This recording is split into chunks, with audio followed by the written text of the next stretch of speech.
பம்பால parking facility இருக்கான்னு கேட்டிங்கன்னா அந்த பம்பால பார்க்கிங் ஃபெசிலிட்டி கொடுத்துருக்காங்க. 7 சீட்டர் டு 12 சீட்டர் வரைக்கும் அலோவ் பண்ணிட்டு இருக்காங்க இப்போ வரைக்கும் பம்பால. சரிங்களா? இது எதனால இப்போ அலோவ் பண்றாங்க பம்பால இவ்வளவு கொஞ்சம் பெரிய வண்டிகள்லாம் அலோவ் பண்றாங்க அப்படின்றதுக்கான காரணம் என்னன்னா கூட்டம் குறைவாக இருக்கு மாத பூஜைகள் அப்படின்ற ஒரு காரணம் தான். இதே மண்டல காலம் மகரவிளக்கு காலத்துல வரக்கூடிய வாகனங்கள் எண்ணிக்கை அதிகமா இருக்கும்போது 7 சீட்டர்லாம் விடுவாங்களா அப்படின்னே சந்தேகம் தான். ஸோ இப்போ ரொம்ப சிம்பிள், சின்ன சின்ன வெஹிக்கிள்ல ஒரு 4 சீட்டர் வண்டியில ஒரு சின்ன கார், பைக், ஸோ இதெல்லாம் பம்பால பார்க்கிங் வசதி உங்களுக்கு கண்டிப்பா இருக்கும், இல்லை எந்த விதமான சந்தேகமும் கிடையாது.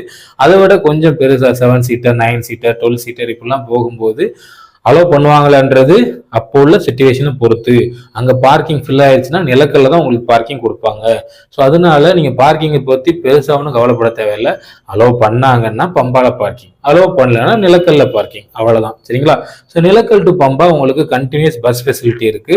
பஸ்ஸோட ஃபேர் எவ்வளவு அப்படின்னா 50 ரூபாய்.